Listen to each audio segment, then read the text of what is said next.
मजा और भी कुछ है। कानों को भला लगता है हर हुस्न तकल्लुम,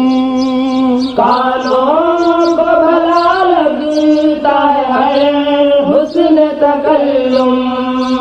कुरान को पढ़ने की अदा और ही कुछ है। कुरान को पढ़ने की अदा और ही कुछ है। أعوذ بالله من الشيطان الرجيم. بسم الله الرحمن الرحيم.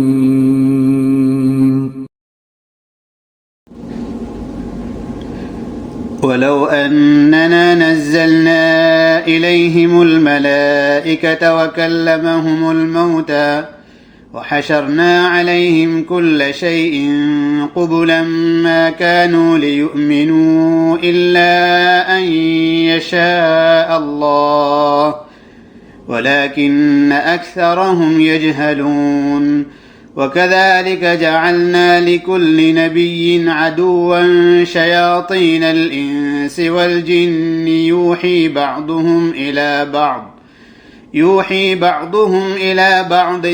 زخرف القول غرورا ولو شاء ربك ما فعلوه فذرهم وما يفترون. ولتصغى إليه أفئدة الذين لا يؤمنون بالآخرة وليرضوه وليقترفوا ما هم مقترفون. أفغير الله أبتغي حكما وهو الذي أنزل إليكم الكتاب مفصلا والذين آتيناهم الكتاب يعلمون أنه منزل من ربك بالحق فلا تكونن من الممترين. وتمت كلمة ربك صدقا وعدلا لا مبدل لكلماته وهو السميع العليم. وإن تطع أكثر من في الأرض يضلوك عن سبيل الله إن يتبعون إلا الظن وإن هم إلا يخرصون. إن ربك هو أعلم من يضل عن سبيله وهو أعلم بالمهتدين. فكلوا مما ذكر اسم الله عليه إن كنتم بآياته مؤمنين.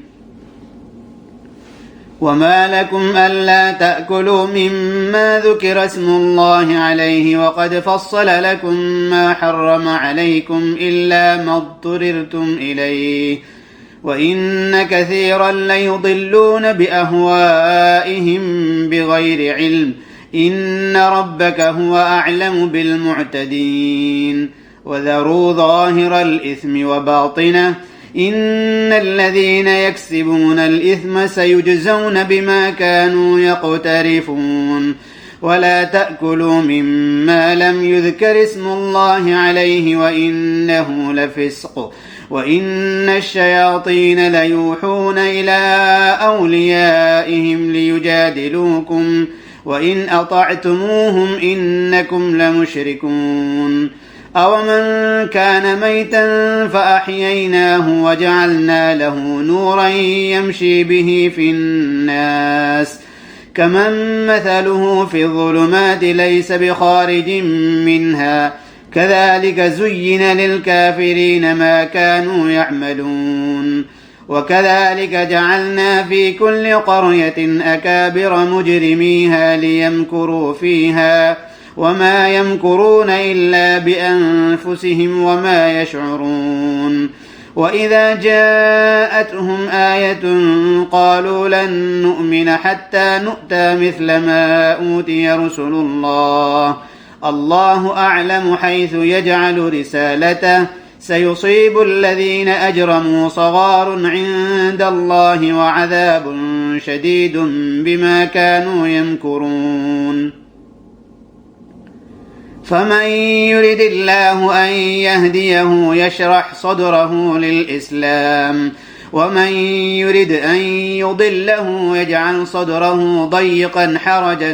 كأنما يصعد في السماء كذلك يجعل الله الرجس على الذين لا يؤمنون وهذا صراط ربك مستقيما قد فصلنا الآيات لقوم يذكرون لهم دار السلام عند ربهم وهو وليهم بما كانوا يعملون ويوم يحشرهم جميعا يا معشر الجن قد استكثرتم من الإنس وقال أولياؤهم من الإنس ربنا استمتع بعضنا ببعض وبلغنا أجلنا الذي أجلت لنا قال النار مثواكم خالدين فيها إلا ما شاء الله إن ربك حكيم عليم وكذلك نولي بعض الظالمين بعضا بما كانوا يكسبون يا معشر الجن والإنس ألم يأتكم رسل منكم يقصون عليكم آياتي وينذرونكم لقاء يومكم هذا قالوا شهدنا على أنفسنا وغرتهم الحياة الدنيا وشهدوا على أنفسهم أنهم كانوا كافرين ذلك أن لم يكن ربك مهلك القرى بظلم وأهلها غافلون ولكل درجات مما عملوا وما ربك بغافل عما يعملون وربك الغني ذو الرحمة إن يشأ يذهبكم ويستخلف من بعدكم ما يشاء كما أنشأكم من ذرية قوم آخرين إنما توعدون لآت وما أنتم بمعجزين قل يا قوم اعملوا على مكانتكم إني عامل فسوف تعلمون من تكون له عاقبة الدار إنه لا يفلح الظالمون وجعلوا لله مما ذرأ من الحرث والأنعام نصيبا فقالوا هذا لله بزعمهم وهذا لشركائنا فما كان لشركائهم فلا يصل إلى الله وما كان لله فهو يصل إلى شركائهم ساء ما يحكمون وكذلك زين لكثير من المشركين قتل أولادهم شركاؤهم ليردوهم وليلبسوا عليهم دينهم ولو شاء الله ما فعلوه فذرهم وما يفترون وقالوا هذه أنعام وحرث حجر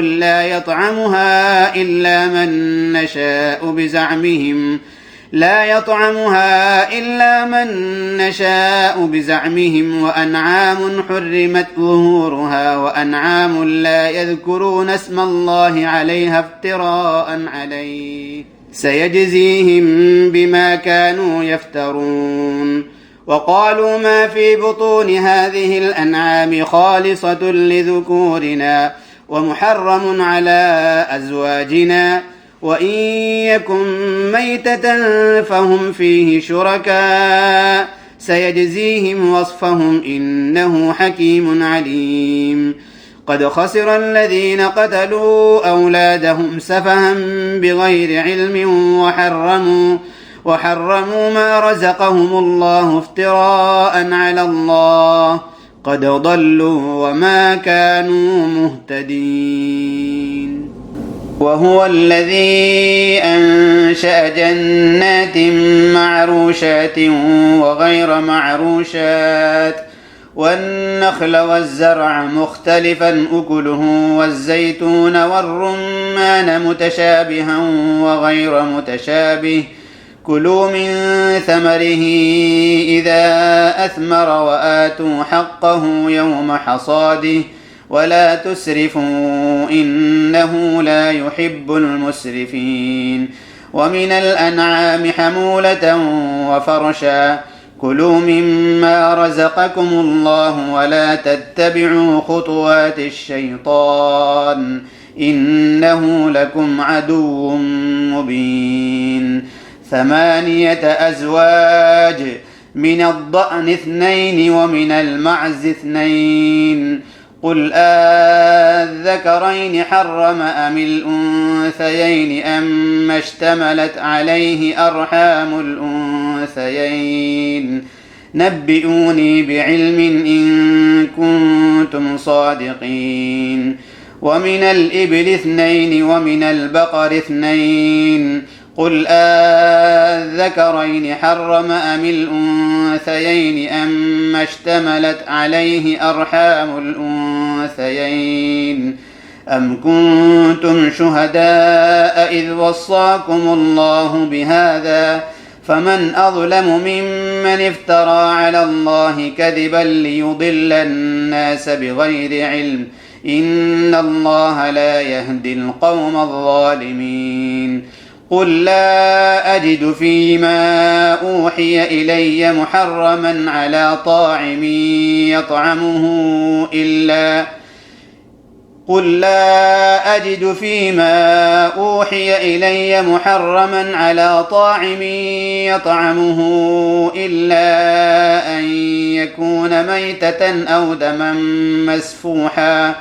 إلا أن يكون ميتة أو دما مسفوحا أو لحم خنزير فإنه رجس أو فسقا أهل لغير الله به فمن اضطر غير باغ ولا عاد فإن ربك غفور رحيم وعلى الذين هادوا حرمنا كل ذي ظفر ومن البقر والغنم حرمنا عليهم شحومهما إلا ما حملت ظهورهما أو الحوايا أو ما اختلط بعظم ذلك جزيناهم ببغيهم وإنا لصادقون فإن كذبوك فقل ربكم ذو رحمة واسعة ولا يرد بأسه عن القوم المجرمين سيقول الذين أشركوا لو شاء الله ما أشركنا ولا آباؤنا ولا حرمنا من شيء كذلك كذب الذين من قبلهم حتى ذاقوا بأسنا قل هل عندكم من علم فتخرجوه لنا إن تتبعون إلا الظن وإن أنتم إلا تخرصون قل فلله الحجة البالغة فلو شاء لهداكم أجمعين قل هلم شهداءكم الذين يشهدون أن الله حرم هذا فإن شهدوا فلا تشهد معهم ولا تتبع أهواء الذين كذبوا بآياتنا والذين لا يؤمنون بالآخرة وهم بربهم يعدلون قل تعالوا أتل ما حرم ربكم عليكم ألا تشركوا به شيئا وبالوالدين إحسانا ولا تقتلوا أولادكم من إملاق نحن نرزقكم وإياهم ولا تقربوا الفواحش ما ظهر منها وما بطن ولا تقتلوا النفس التي حرم الله إلا بالحق ذلكم وصاكم به لعلكم تعقلون ولا تقربوا مال اليتيم إلا بالتي هي أحسن حتى يبلغ أشده وأوفوا الكيل والميزان بالقسط لا نكلف نفسا إلا وسعها وإذا قلتم فاعدلوا ولو كان ذا قربى وبعهد الله أوفوا ذلكم وصاكم به لعلكم تذكرون وأن هذا صراطي مستقيما فاتبعوه ولا تتبعوا السبل فتفرق بكم عن سبيله ذلكم وصاكم به لعلكم تتقون ثم آتينا موسى الكتاب تماما على الذي أحسن وتفصيلا لكل شيء وهدى ورحمة لعلهم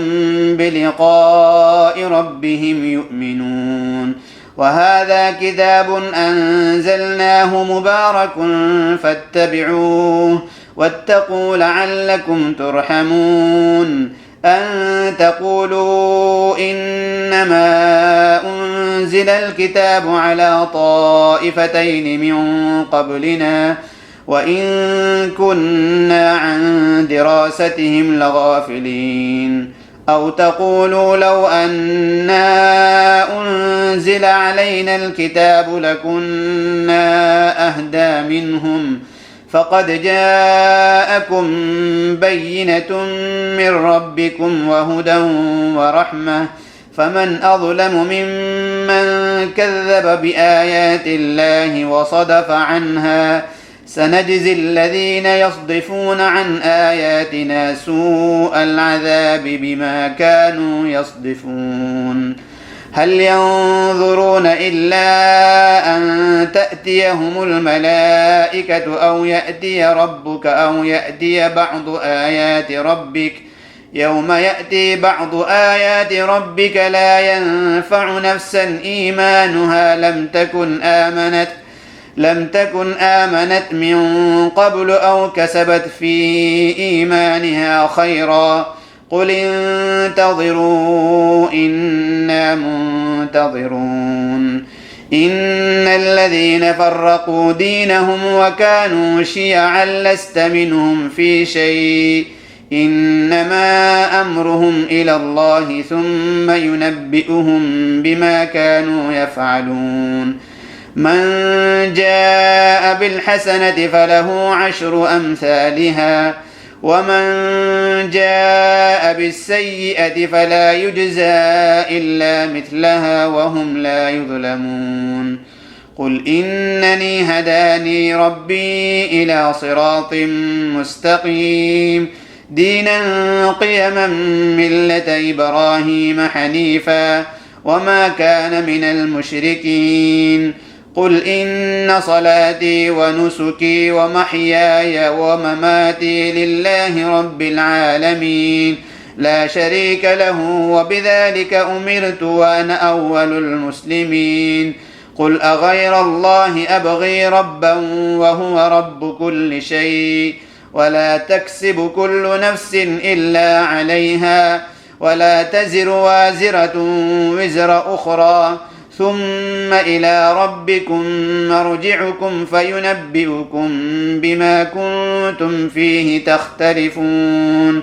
وهو الذي جعلكم خلائف الأرض ورفع بعضكم فوق بعض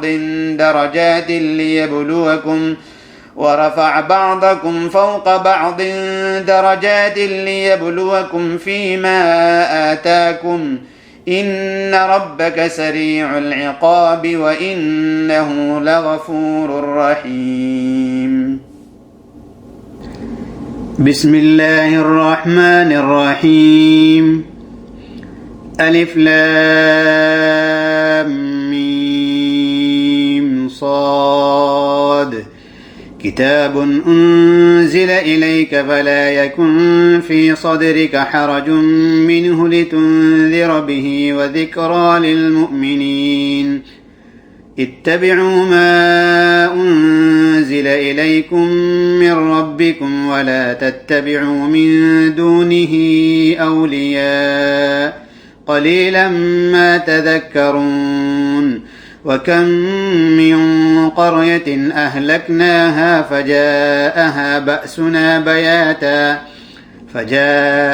بأسنا بياتا أو هم قائلون فما كان دعواهم إذ جاءهم بأسنا إلا أن قالوا إنا وما كنا ظالمين فلنسألن الذين أرسل إليهم ولنسألن المرسلين فلنقصن عليهم بعلم وما كنا غائبين والوزن يومئذ الحق فمن ثقلت موازينه فأولئك هم المفلحون ومن خفت موازينه فأولئك الذين خسروا أنفسهم بما كانوا بآياتنا يظلمون ولقد مكناكم في الأرض وجعلنا لكم فيها معايش قليلا ما تشكرون ولقد خلقناكم ثم صورناكم ثم قلنا للملائكة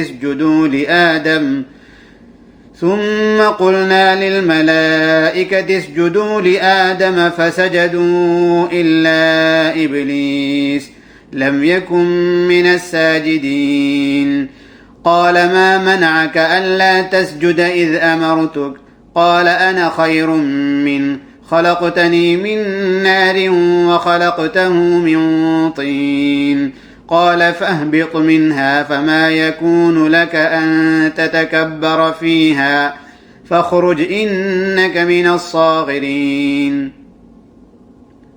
قال أنظرني إلى يوم يبعثون قال إنك من المنظرين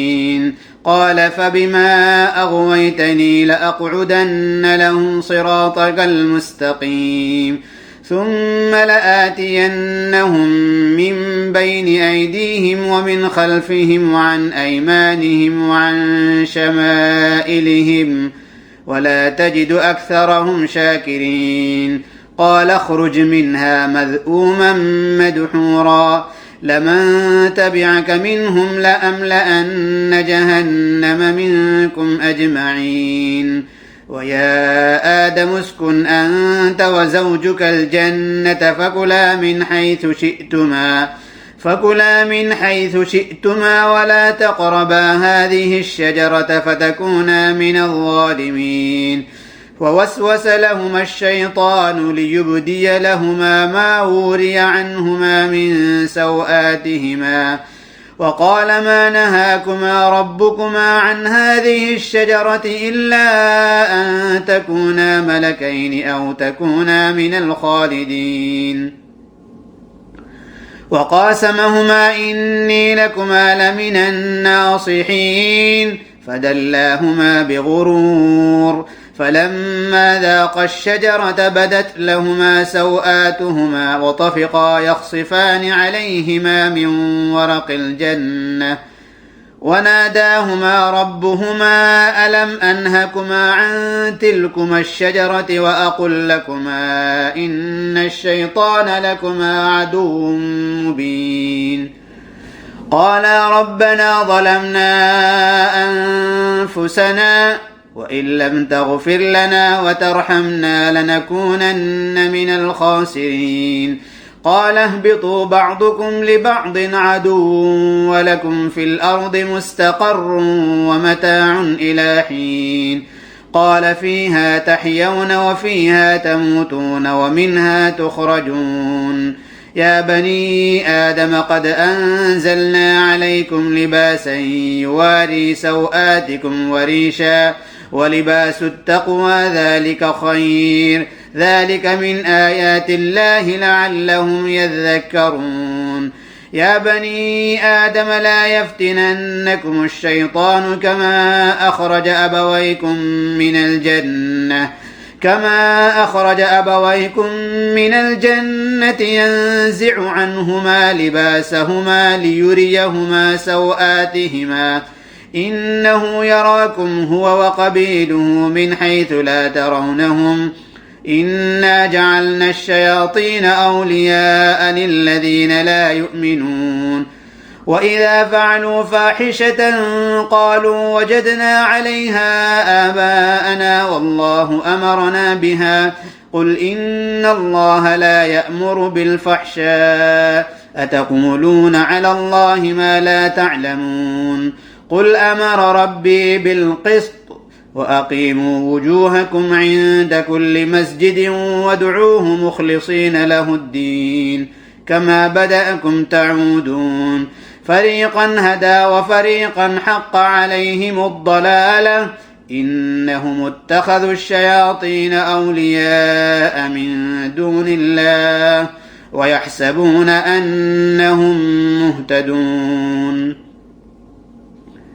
يا بني آدم خذوا زينتكم عند كل مسجد وكلوا واشربوا ولا تسرفوا إنه لا يحب المسرفين قل من حرم زينة الله التي أخرج لعباده والطيبات من الرزق قل هي للذين آمنوا في الحياة الدنيا خالصة يوم القيامة كذلك نفصل الآيات لقوم يعلمون قل إنما حرم ربي الفواحش ما ظهر منها وما بطن والإثم والبغي بغير الحق وأن تشركوا بالله ما لم ينزل به سلطانا وأن تقولوا على الله ما لا تعلمون ولكل أمة أجل فإذا جاء أجلهم لا يستأخرون ساعة ولا يستقدمون يا بني آدم إما يأتينكم رسل منكم يقصون عليكم آياتي فمن اتقى وأصلح فلا خوف عليهم ولا هم يحزنون والذين كذبوا بآياتنا واستكبروا عنها أولئك أصحاب النار هم فيها خالدون فمن أظلم ممن افترى على الله كذبا أو كذب بآياته أولئك ينالهم نصيبهم من الكتاب حتى إذا جاءتهم رسلنا يتوفونهم قالوا أين ما كنتم تدعون من دون الله قالوا ضلوا عنا وشهدوا على أنفسهم أنهم كانوا كافرين قال ادخلوا في قد خلت من قبلكم من الجن والإنس في النار كلما دخلت أمة لعنت أختها حتى إذا اداركوا فيها جميعا قالت أخراهم لأولاهم ربنا هؤلاء أضلونا فآتهم عذابا ضعفا من النار قال لكل ضعف ولكن لا تعلمون وقالت أولاهم لأخراهم فما كان لكم علينا من فضل فذوقوا العذاب بما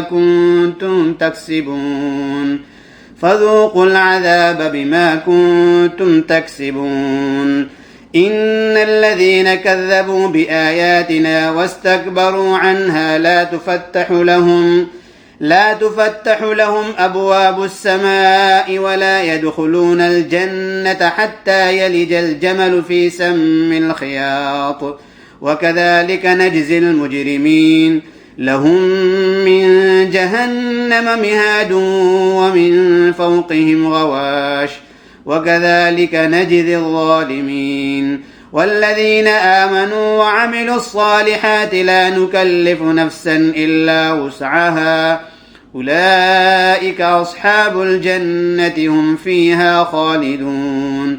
ونزعنا ما في صدورهم من غل تجري من تحتهم الأنهار وقالوا الحمد لله الذي هدانا لهذا وما كنا لنهتدي لولا أن هدانا الله لقد جاءت رسل ربنا بالحق ونودوا أن تلكم الجنة أورثتموها بما كنتم تعملون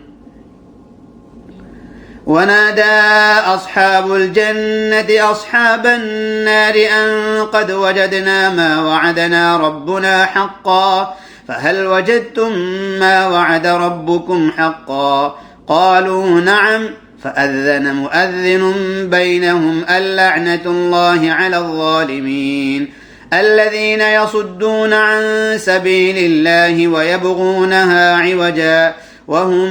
بالآخرة كافرون وبينهما حجاب وعلى الأعراف رجال يعرفون كلا بسيماهم ونادوا أصحاب الجنة أن سلام عليكم لم يدخلوها وهم يطمعون وإذا صرفت أبصارهم تلقاء أصحاب النار قالوا ربنا لا تجعلنا مع القوم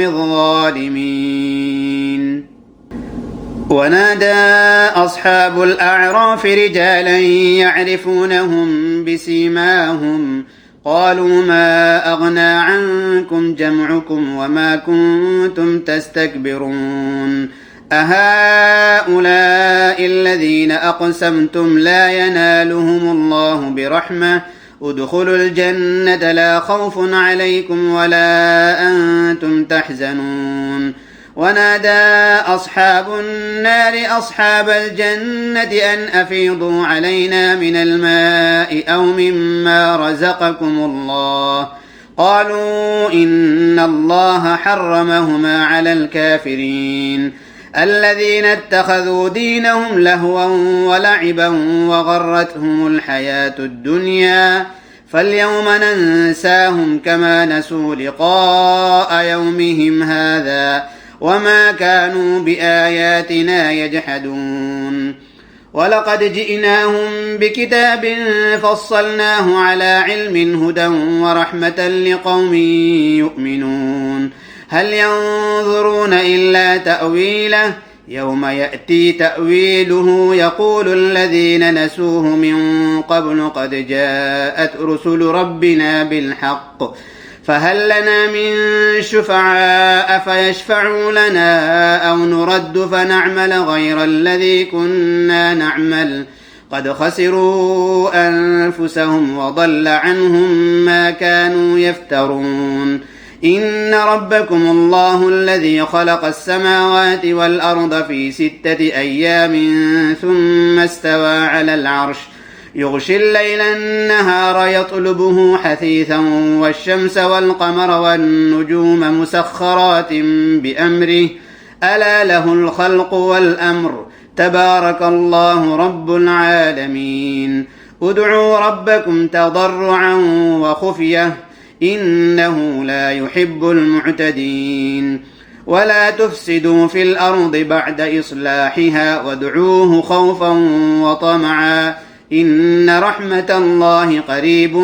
من المحسنين. وهو الذي يرسل الرياح بشرا بين يدي رحمته حتى إذا أقلت سحابا ثقالا سقناه لبلد ميت فأنزلنا به الماء فأخرجنا به من كل الثمرات كذلك نخرج الموتى لعلكم تذكرون. والبلد الطيب يخرج نباته بإذن ربه والذي خبث لا يخرج إلا نكدا كذلك نصرف الآيات لقوم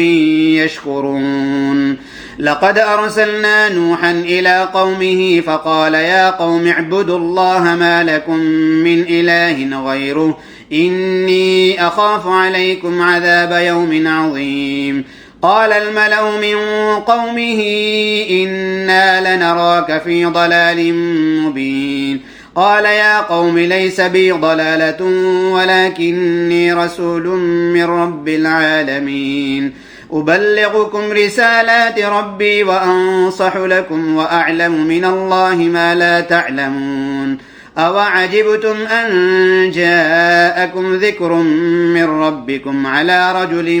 منكم لينذركم ولتتقوا ولعلكم ترحمون. فكذبوه فأنجيناه والذين معه في الفلك وأغرقنا الذين كذبوا بآياتنا إنهم كانوا قوما عمين. وإلى عاد أخاهم هودا قال يا قوم اعبدوا الله ما لكم من إله غيره أفلا تتقون. قال الملأ الذين كفروا من قومه إنا لنراك في سفاهة وإنا لنظنك من الكاذبين. قال يا قوم ليس بي سفاهة ولكني رسول من رب العالمين أبلغكم رسالات ربي وأنا لكم ناصح أمين. أوعجبتم أن جاءكم ذكر من ربكم على رجل منكم لينذركم واذكروا إذ جعلكم خلفاء من بعد قوم نوح وزادكم في الخلق بسطة فاذكروا آلاء الله لعلكم تفلحون. قالوا أجئتنا لنعبد الله وحده ونذر ما كان يعبد آباؤنا فأتنا بما تعدنا إن كنت من الصادقين. قال قد وقع عليكم من ربكم رجس وغضب أتجادلونني في أسماء سميتموها أنتم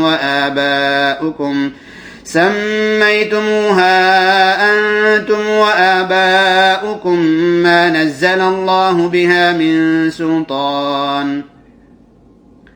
فانتظروا إني معكم من المنتظرين. فأنجيناه والذين معه برحمة منا وقطعنا دابر الذين كذبوا بآياتنا وما كانوا مؤمنين. وإلى ثمود أخاهم صالحا قال يا قوم اعبدوا الله ما لكم من إله غيره قد جاءتكم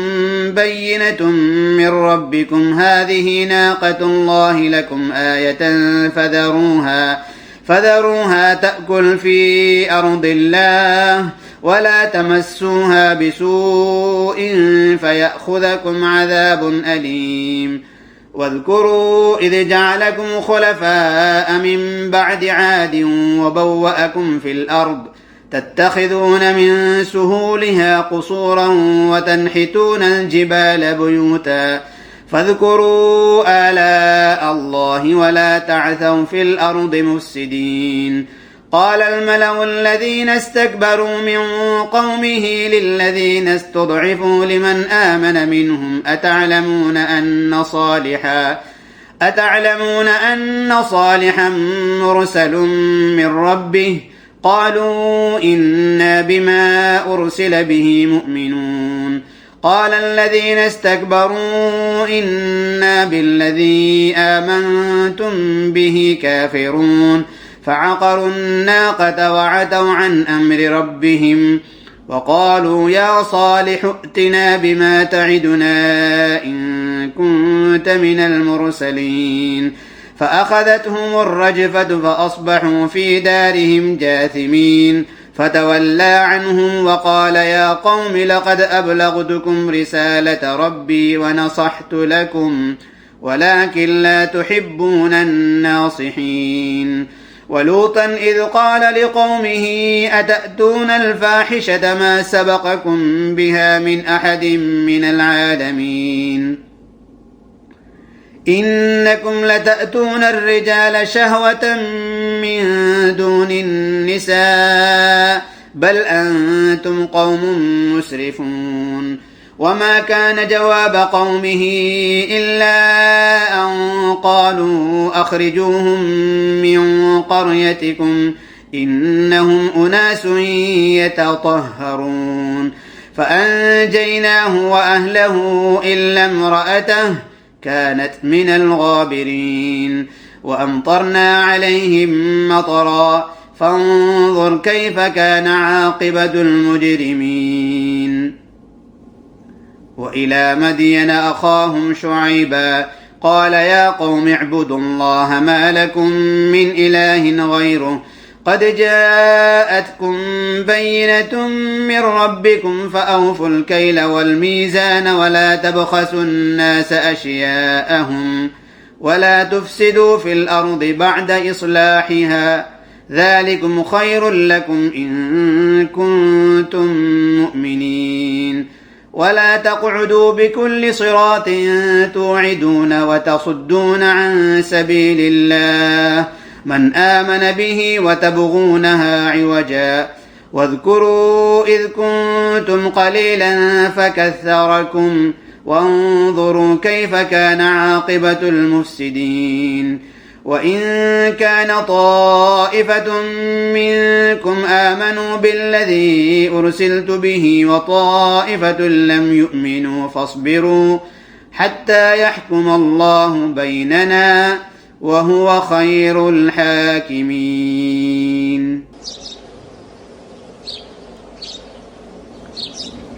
कुरान की तिलावत का मजा और ही कुछ है कानों को भला लगता है हर हुस्न तकल्लुम कानों को भला लगता है हर हुस्न तकल्लुम कुरान को पढ़ने की अदा और ही कुछ है कुरान को पढ़ने की अदा और ही कुछ है कुरान की तिलावत का मजा और ही कुछ है कुरान